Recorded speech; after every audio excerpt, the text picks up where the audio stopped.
이제 자본주의라고 하는 게 출범하는 과정 우리가 살펴봤었죠. 그쵸? 예, 네. 그래서 저축하면은 자본이 생기고, 그쵸? 그 자본이 어때요? 이제 산업 현장으로 흘러가게 되는데, 이제 급격하게 발달한 이제 과학기술과 접목해서 대규모 자본이 필요하니까 그 대규모 자본을 조달하기 위한 금융기관들이 설립이 되죠. 그게 바로 거대 은행하고 주식회사, 증권거래소 같은 것들이에요. 그리고 그 주식회사들의 이제 책임이죠. 책임을 무한 책임에서 유한 책임으로 바꾸면서 나라의 자본 전체가 유망한 산업에 거의 전체가 흘러들게 되는 그리고 이제 그것으로 인하여서 이제 뭐예요? 생산성이 향상이 되고 그러면 어때요? 돈을 더 벌어들이니까 더 거대 자본이 형성이 되죠. 그쵸? 더 거대 자본이 형성되면 이제 이 사람들이 더 여유가 생기니까 더 유망한 산업이 없나 네, 네, 네. 찾게 되고 또 그 거기다가 또 투자를 하게 되면서 또 그 생산성 향상이 오게 돼서 더 큰 자본이 생기게 되고 더 큰 자본이 생기면 또 어때요? 또 유망한 네. 예. 이렇게 해서 계속 선순환적으로 자본이 커져가면서 경제 규모가 점점 커져가는 거죠. 그러면서 이제 생산성의 향상이 오게 되니까 소비자 입장에서는 더 좋은 물건을 더 낮은 가격에 계속해서 공급받을 수 있는 요런 경제 체계가 기본적으로 자본주의 경제 체계가 되는 거예요. 그쵸? 우리가 이게 지난 시간에 했던 얘기죠. 그쵸? 그래서 네. 자본주의 경제 체계는 기본적으로 자본이 형성되고 산업이 발달하고 더 큰 자본이 형성되고 더 나은 산업의 발달이 찾아오고 이게 계속 돌아가는 것이고 이것이 돌아가기 위해서 필요한 금융기관들이 바로 은행, 주식회사, 증권거래소, 그 다음에 주식회사에서 이제 뭐예요? 그 유한 책임이죠. 그쵸? 그래서 기업이 네. 설령 파산한다고 하더라도 거기에 있는 진 빚을 주주들이 몽땅 다 갚는다가 아니라 뭐예요? 그 회사의 자산에서만 스톱한다 라고 하는 유한 책임 그 제도가 설립이 되면서 자 아까 말했던 것처럼 그 나라가 갖고 있는 전체 자본이 산업에다가 다 투여되는 그래서 우리가 국가 단위의 산업화가 진행될 수 있게 되는 역사가 펼쳐졌고 그게 바로 산업혁명, 자본주의 그 경제체제의 설립이라고 하는 것이 이제 그 나타났던 겁니다. 이게 이제 저번 시간까지의 얘기였죠. 그쵸? 그래서 거대 기업 막 이렇게 그 생겨나고 그리고 도시로 사람들 몰려들고 그렇게 되다 보니까 이제 사회적으로 이제 급격한 이제 변화가 찾아오기 시작하는데 이 변화는 이제 당연히 초반에는 어두운 면이 훨씬 더 많습니다. 한번 생각을 해보세요. 그쵸? 네. 어두운 면이 많이 나올 수밖에 없죠. 그래서 산업혁명 초기에는 이게 굉장히 그 비참해요. 그래서 왜냐면은 도시로 너무 급격하게 몰려들다 보니까 수요와 공급이라고 하는 원칙 안에서 임금이 결정이 되면 어때요? 그래도 찾는 사람의 숫자도 적절하고 일손을 찾는 사람의 숫자도 적절하고 일손을 공급하는 사람들의 숫자도 적정하면은 적정한 가격을 매개로 해서 근로 계약이 이루어질 거 아니에요. 그쵸? 네. 근데 이 균형이 지금 깨진 상태라고 해봅시다. 도시로 농촌에서 사람들이 구름같이 몰려드는 거예요.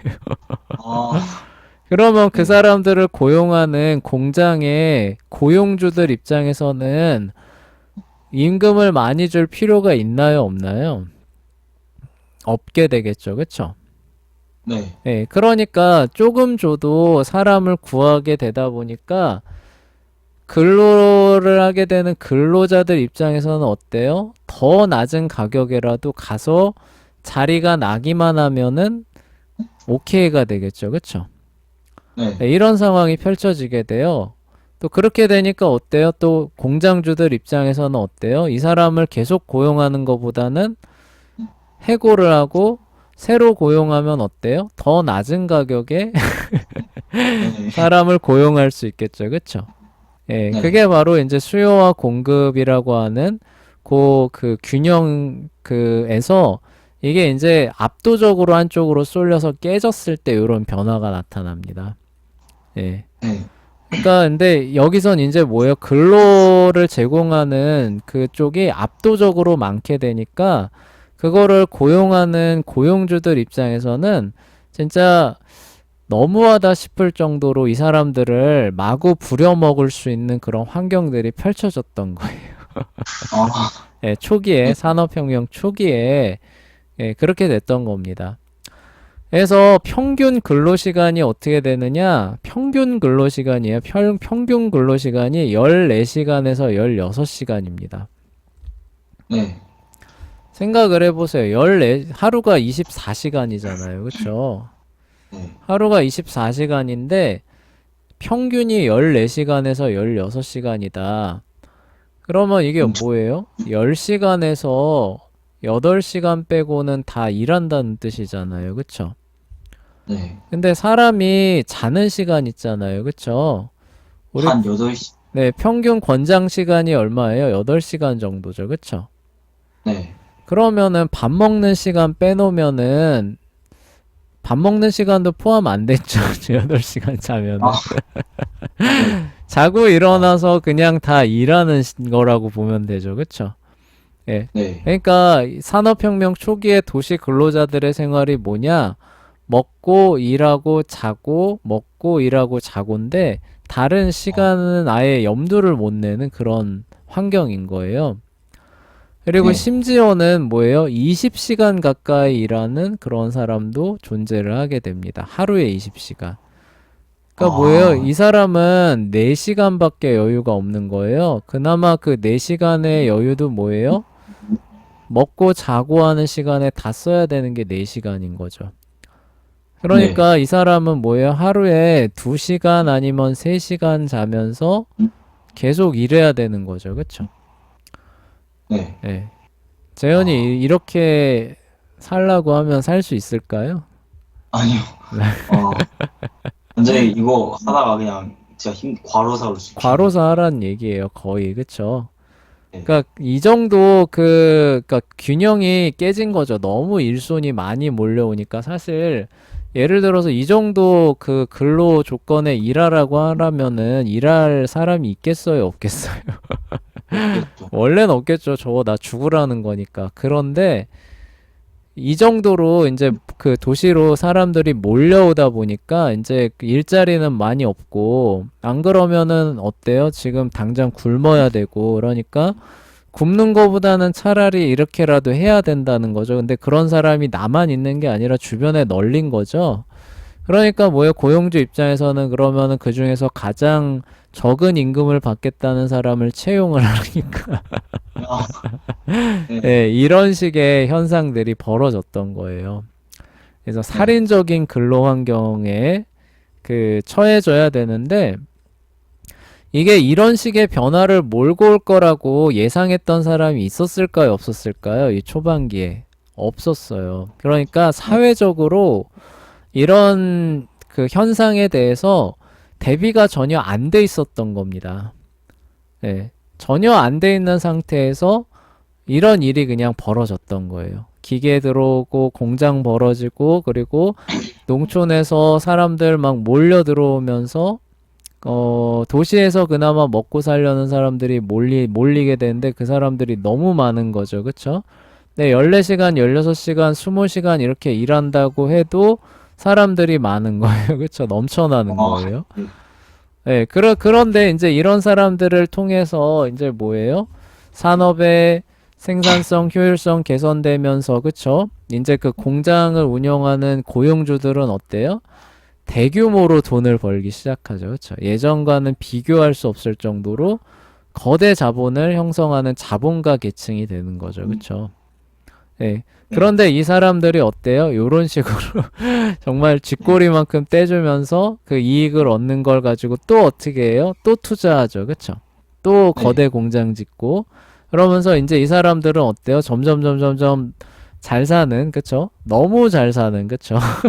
네, 그쵸. 예, 그런 쪽으로 가고, 일반 대중들은 어때요? 겨우, 먹고 사는, 그러니까 겨우 먹고 살거나 과로 할랑말랑한 이제 이런 상황 위기로 몰리는 이게 이제 시대 초기에 실제 사회상이 됐던 거예요.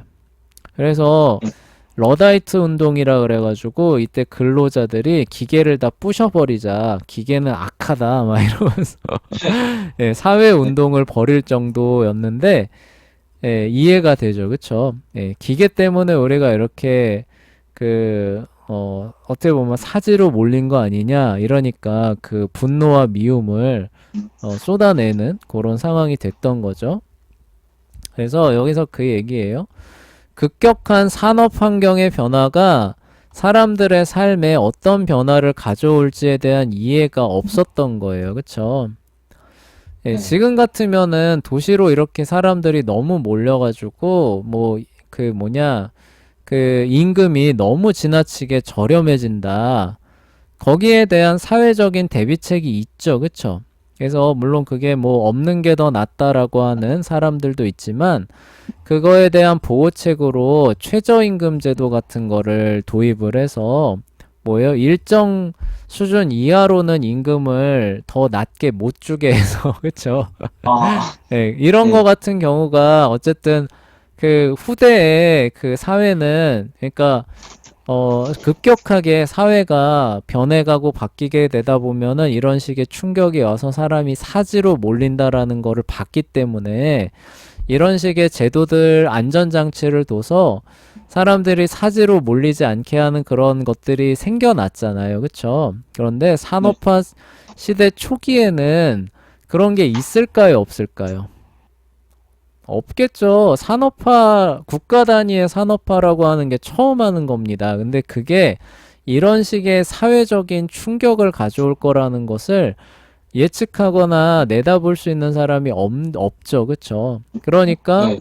이런 것들이 일어나도 속수무책인 그런 상황이 그러니까 더 가혹해지고 참혹해진 상태로 진행되는 것이 그냥 뭐 어쩔 수 없는 거지 하는 그런 부분들이 더 강력하게 나타나는 현상들이 산업화 시대 초기에는 있었다는 거죠. 실제로. 네. 네, 실제로 그렇게 있었고요. 그래서 이 자본가들도 오히려 이게 좋은 거다라고들 이제 얘기를 하게 됐는데, 이 당시에 이제 그 이론 중에 하나가 이제 멜서스 이론이라 그래가지고, 어떤 이론이었냐면은 인구가 늘어나면은 이제 식량이나 이런 그 상품에 대한 소비도 기하급수적으로 늘어난다. 이제 이런 거예요. 그 이론이. 그래서 임금을 줄 때도 그러니까 너무 많이 주면 안 된다는 거죠. 아, 너무 많이 주면 어때요? 배부르고 등 따시니까 이 사람들이 또 자녀를 많이 낳을 거라는 거죠. 그쵸? 그러면 어떻게 네. 돼요? 그 다음에 또 공급 부족으로 또 간다는 거예요. 그래서 우리는 그거를 이제 어느 정도는 제어할 수 있을 정도, 그러니까 먹고 살 수 있을, 그래서 현상 유지를 할 수 있을 정도의 임금 이상을 주지 않는다. 이렇게 해서 임금을 되게 박하게 줬어요. 아, 예, 이 기업 고용주들이. 그리고 이제 환경 자체는 이제 더 저가 출혈 경쟁이 일어나니까 근로자들이. 그리고 거기에 대해서 보호해 줄 수 있을 만한 어떤 사회 장치, 제도 장치는 제로죠. 그쵸? 지금 산업화 시대 처음이니까. 예, 이제 그렇게 되다 보니까 이제 고용주들이 그거를 활용을 해서 자기 자본을 더 늘리는 그런 일에 이제 더 올인을 하게 돼서 여기는 이제 너무 풍부해지는 거예요. 그 당시에 이제 그런 기술을 도입해가지고 대규모 공장을 짓고, 그런 어떤 물품을 대량 생산하는 그런 계층들, 우리가 부르주아라고 하는 계층들이죠.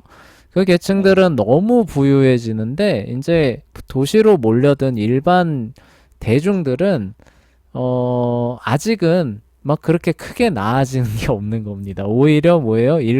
내가 일자리 잃고, 과로에 시달리고, 그리고 극악한 그런 어떤 환경이죠. 환경에서 오늘 살아남느냐, 내일 살아남느냐, 이런 상황으로 가게 되니까 뭐예요?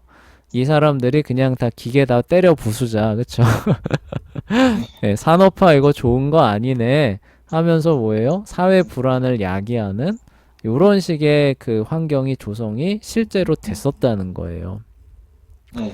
그리고 또 하나는 이제 뭐냐면은 이해가 도시 거의 없었던 데다가 도시에 공급되는 일손이 너무도 급격하게 늘어났는데요. 이 너무도 급격하게 늘어났던 이유가 또 뭐였냐면은 예전에는 분업이라고 하는 게 없었어요. 그러니까 그 간의 수공업 시대에는 예를 들어서 우리 계속 옷 얘기하고 있잖아요. 그쵸?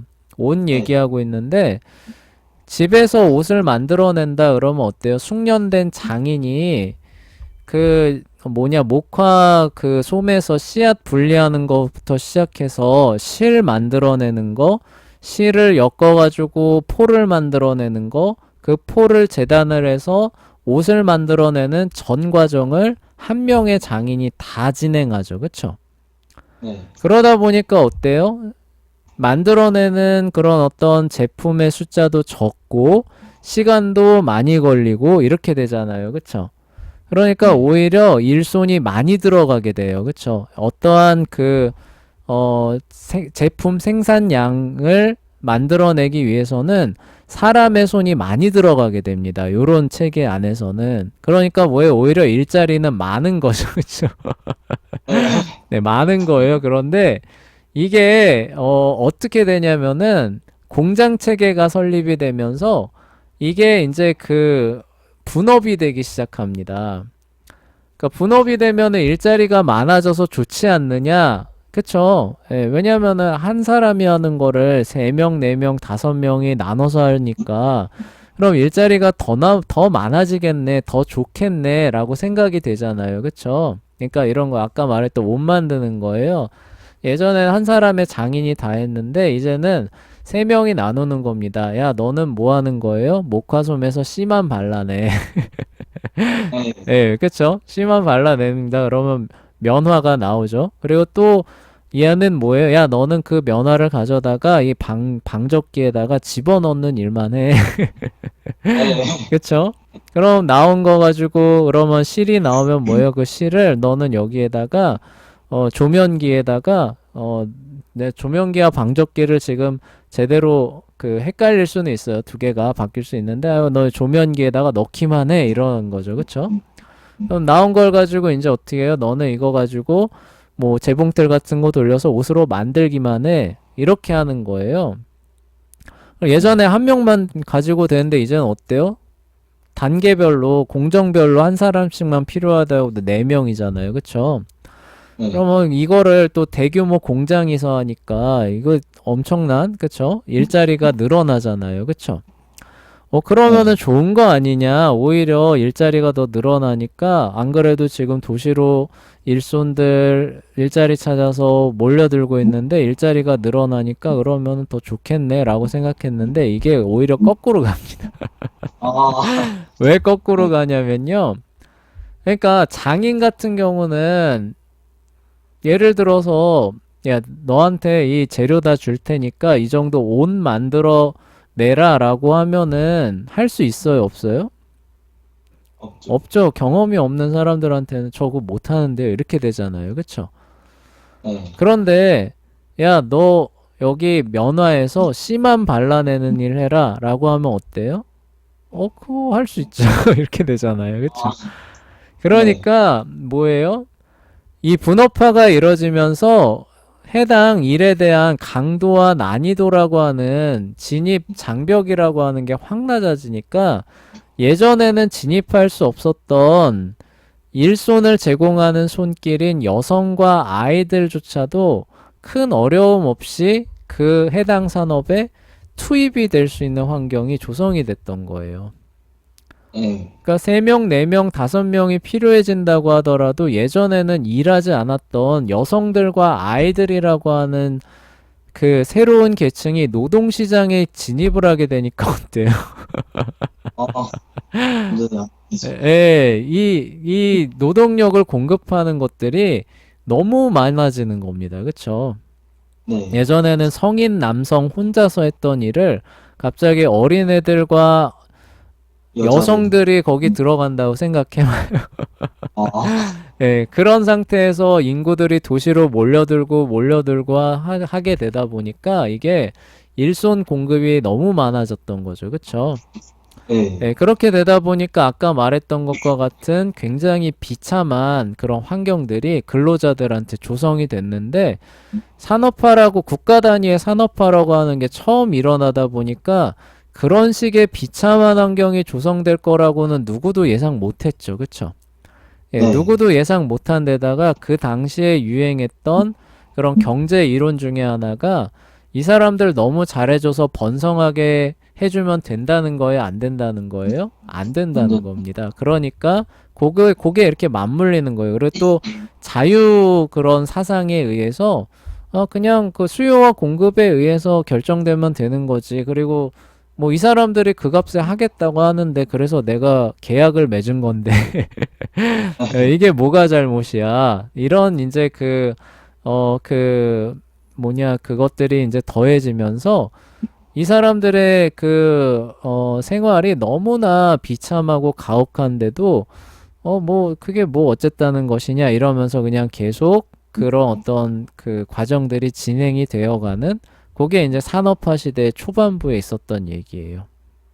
네.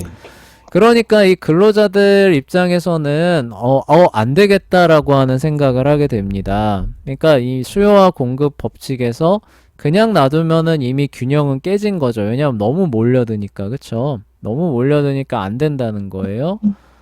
이 상태에서 자유 계약을 맺으라고 해봐야 나만 손해잖아요, 그쵸?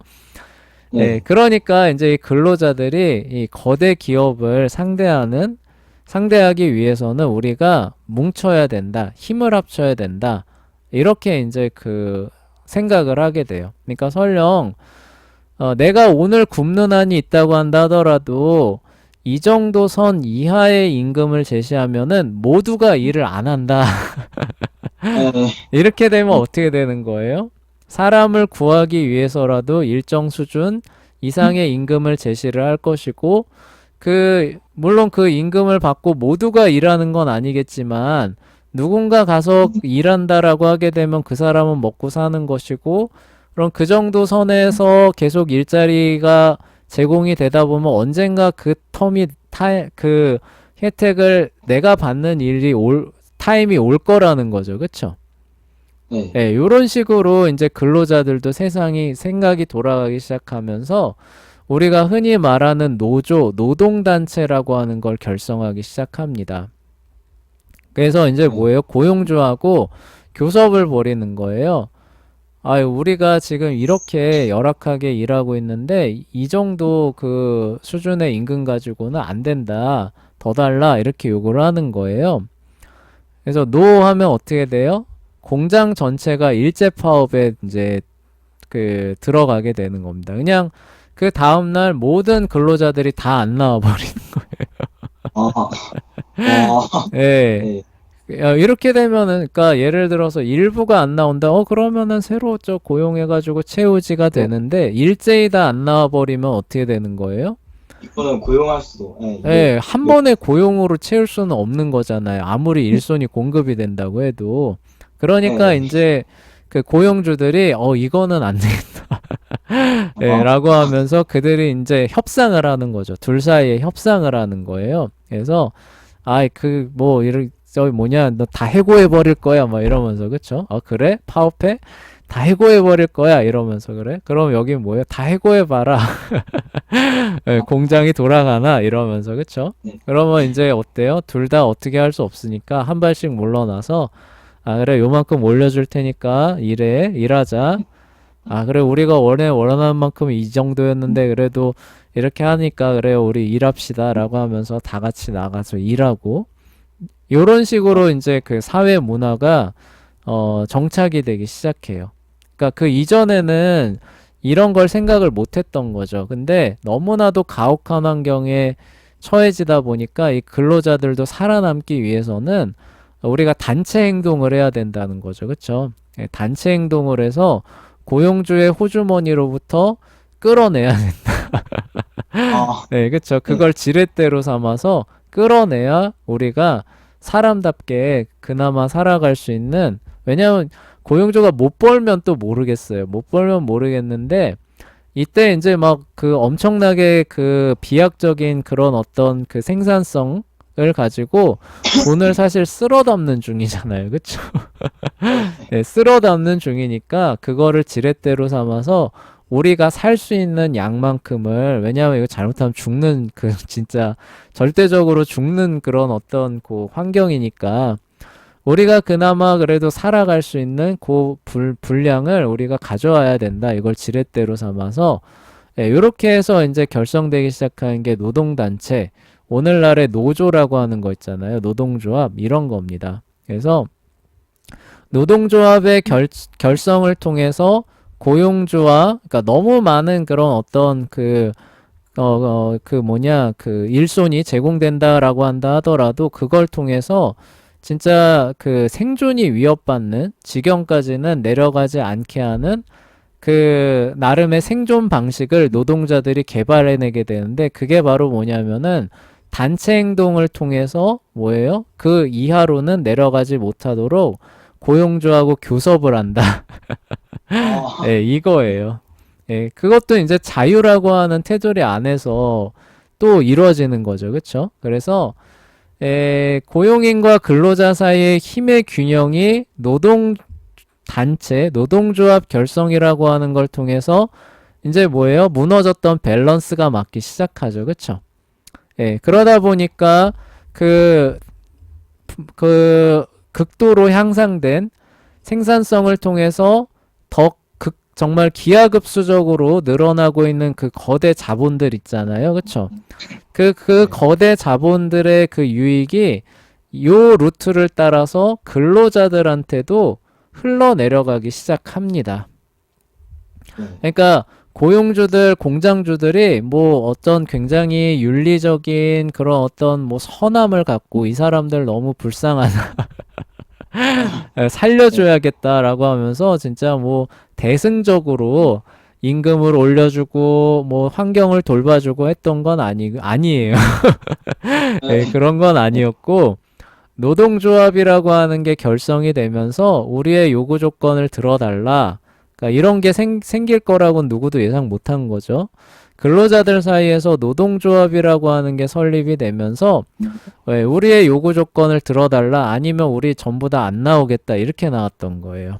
그리고 네. 그렇게 됐을 때 공장이 스톱이 되니까 이제 뭐예요? 여기도 위협을 받는 거죠. 그쵸? 그래서 교섭 테이블이 형성이 되면서, 그래, 얼마 올려줄게, 더 달라. 아이, 그건 너무해. 네.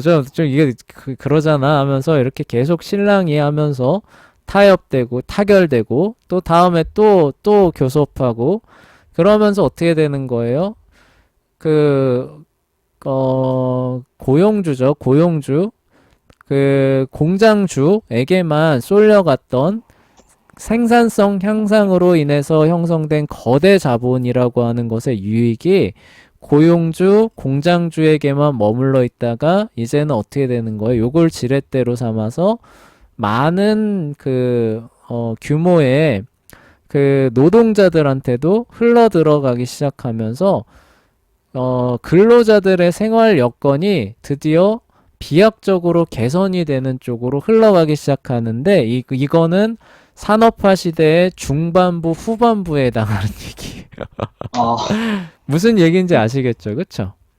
네. 초반부에는 이런 게 없었기 때문에 그 노동자들, 근로자들의 그런 그 생활상이라고 하는 게 어떻게 흘러갈 수밖에 없었다는 거예요. 극도로 가혹하고 비참할 수밖에 없었다는 거죠. 그쵸? 네. 그런데 노동조합이라고 하는 게 근로자들 사이에 자발적으로 생긴 겁니다. 생겨나면서 고용주들, 그걸 지렛대로 삼아서 고용주, 공장주하고 협상을 시작할 수 있게 되면서 힘의 균형이 맞아 떨어졌던 거예요. 그 밸런스를 가지고 수요와 공급 노선에 의해서 교섭을 통해서 밸런스를 되찾아가니까 어때요? 그 압도적인 그런 어떤 그 생산성 향상으로 쌓인 자본의 유익이 이제 근로자라고 하는 일반 대중들한테로 내려오기 시작하는 겁니다. 아, 아, 무슨 얘기인지 네, 아시겠죠? 그쵸? 네, 그래서 그로 말미암은 일반 대중들의 생활 환경 개선이 급격하게 일어나요. 그러니까 그 여기서 급격하다는 거는 어느 한순간에 일어나는 게 아니라 그런 식으로 해서 유익이 계속 내려오잖아요. 협상 통해서 내려오고 내려오고 개선되고 개선되고 이렇게 점진적으로 그쵸? 개선되는 거죠. 네, 그쵸? 그래서 서서히 꾸준히 개선되는데 어느 시간을 지나서 이렇게 보면 어때요? 천지가 개벽할 만큼 바뀌어 있는 겁니다. 아, 네, 무슨 네, 얘기인지 아시겠죠? 그쵸? 그러니까 옛날에는 꿈도 못 꿨을 것들이 이러한 과정이 쭉 누적되고 나서 이렇게 뒤를 돌아보니까 어때요? 와, 이제 이런 것도 가능해? 라고 할 정도로 바뀌었던 거죠. 예, 그게 이제 뭐야, 사회상의 그런 변화가 되는 거예요. 근데 어떻게 변했느냐라고 하면 요런 것을 통해서, 과정을 통해서 변한 거예요. 그래서 이 노동단체, 노조라고 하는 것이 그 순기능이죠. 순기능을 할 때는 요런 식의 그 역할들을 하게 돼요. 그러니까 고용주들, 고용주라고 할게요. 사업가들, 고용주들, 사업가들의 그런 이속이죠. 이속 안에서 너무 가혹한 조건 안에서 그냥 막 갈려 나가는 거죠. 그쵸? 예, 네, 갈려 나가는 것을 멈추고, 예, 그들에게 쏟아져 들어오는 유익들을 일하는 사람들한테로 돌려서 같이 잘 살고 같이 그 유익을 함께 누리게 해주는, 같이 잘 먹고 같이 잘 살게 해주는 힘의 균형을 되찾아 줄 수 있는 그런 역할을 그러니까 잘 할 때는 노조가 잘 돌아갈 때는 그런 역할을 할 수도 있어요. 그러니까 우리가 견제와 균형의 원리 얘기하잖아요. 그렇죠? 네, 자유에는 견제와 균형의 원리가 중요한데 그 고용주들을 견제할 수 있는 그런 어떤 선한 원리도 될 수 있습니다. 그런데 이게 폭주하기 시작하면은 어떻게 돼요? 어, 네, 노동조합이 오히려 회사를 죽일 수도 있죠. 왜요? 네, 회사는, 그러니까 오히려 회사가 힘든데 노동조합들은 우리 근로환경 개선해달라고 하면서 파업하는 거예요. 아, 네, 그럼 네, 어떻게 돼요? 회사가 더 빨리 기울겠죠. 그쵸? 네, 네, 회사 형편은 생각지도 않고 계속 더 달라, 더 달라, 더 달라 하면 어떻게 돼요? 회사가 고사합니다. 회사가 고사하게 되면 어떻게 돼요? 여기서 일하는 사람들 다 실직 상태 되죠. 그쵸? 네, 네, 그래서 노동단체가 폭주하기 시작하면은 오히려 회사를 죽일 수도 있어요. 그래서 그 힘이 너무 커지지 않게 조심해야 됩니다. 네, 네, 조심해야 되는 측면들이 있다는 게 이게 이제 현대사회로 넘어오면 이게 또 밝혀져요. 아, 네, 그런데 지금은 어때요? 산업화 초기 사회죠. 그쵸? 초기 단계 극도로 오늘 내일의 생존을 걱정해야 되는 근로자들 사이에서 결성돼가지고 삶의 여건을 개선하는 측면에 있어서는 노동단체가 훗날에 기업을 망칠 정도의 그런 어떤 그 역기능을 발휘하는 힘을 발휘할 수도 있을 거다라고 예측할 수 있을까요? 없을까요? 이때는 아직 아니에요. 네, 네, 무슨 얘기인지 아시겠죠? 그쵸? 네, 이때는 이게 아니었으면은 근로자들은 진짜 다 죽어나가거나 다 갈려나가거나 그 상태에서 못 벗어나는 이런 상황에 계속 머물러 있을 수도 있었을 거예요. 네, 네, 그런데 초반에는 이것이 결정이 되면서 뭐예요? 고용주와 근로자들이 건전한 협상이라고 하는 테이블이 차려질 수 있었다는 거죠. 그렇죠? 네, 네, 그리고 그 협상의 틀이 계속 유지가 되니까 어때요? 고용주들, 사업가들한테 가고 있었던 막대한 자본이 근로자들한테도 흘러내려오게 되면서 사람들의 그런 어떤 생활 환경이 너무나도 개선이 되는 그런 역사로 흘러간 거죠. 그래서 산업혁명이라고 하는 그 사건이 해피엔딩으로 갈 수 있었던 거예요. 아, 예, 모두가 잘 사는, 진짜 말 그대로 모두가 개선되는 요쪽으로, 예, 나아갈 수 있었던, 정말 중요한 사건 중에 하나가 이런 거예요. 근로자들이 살아남기 위해서 노동조합을 결성을 했고, 그것을 통해서 고용주와 그 노동자들이 건전한 협상 테이블을 꾸릴 수 있었다.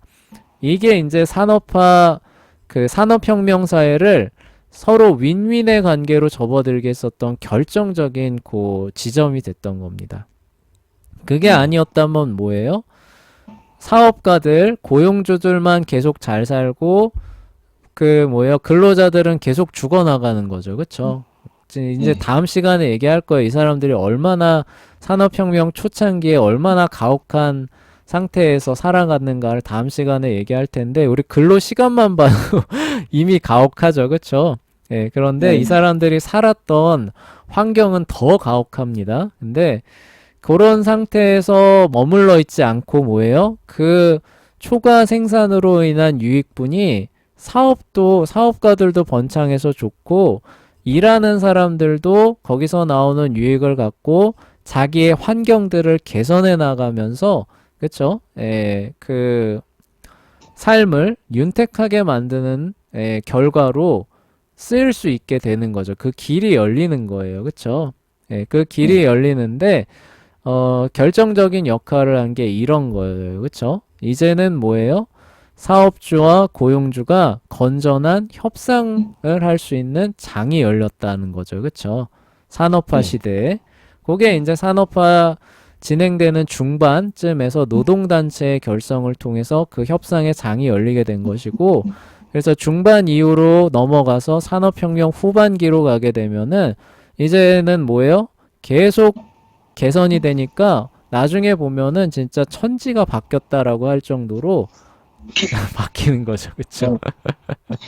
그래서 여기 뒤에 이제 나오는 거, 이제 살짝 얘기하는 거 어느 정도로 좋아졌냐면은, 이제 산업화 시기 초반과 후반부를 비교를 해보면은 후자의 임금이 4배 정도, 실질 임금이에요. 실질적으로 4배 정도. 그러니까 예전에 공장에서 나가서 벌 때보다 기본적으로 한 4배 정도는 더 버는 그런 환경이 열리게 되고, 그래서 뭐예요? 후자의 사람들은 뭐예요?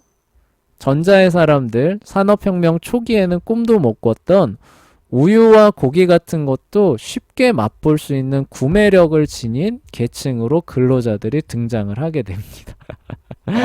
예, 진짜 엄청나게 바뀌었죠, 그렇죠? 자, 하여간 그렇게 이제 사회가 이제 바뀌게 되게 되는데, 그렇게 바뀌게 되기 전에 초반부예요. 초반부에는 이제 균형이 깨졌잖아요, 그렇죠? 고용주하고 근로자하고 균형이 깨집니다. 왜 깨지는가는 아시겠죠? 그쵸? 도시로 너무 많이 몰려들고 분업화 일어나고, 그리고 이제 생산성 향상으로 인한 거대한 자본이 생겨나니까 그들은 그걸 가지고 얼마든지 사람들을 고용하면서 공장을 더 늘려갈 수 있는 거죠. 근데 이 사람들은 그래도 끊임없이 몰려드니까 어때요? 너무 적은 값을 주고서 그냥 마구 부려먹을 수 있는데, 이런 걸 경험해 본 적이 없으니까 그냥 그런 줄 알고 산 거예요. 그쵸?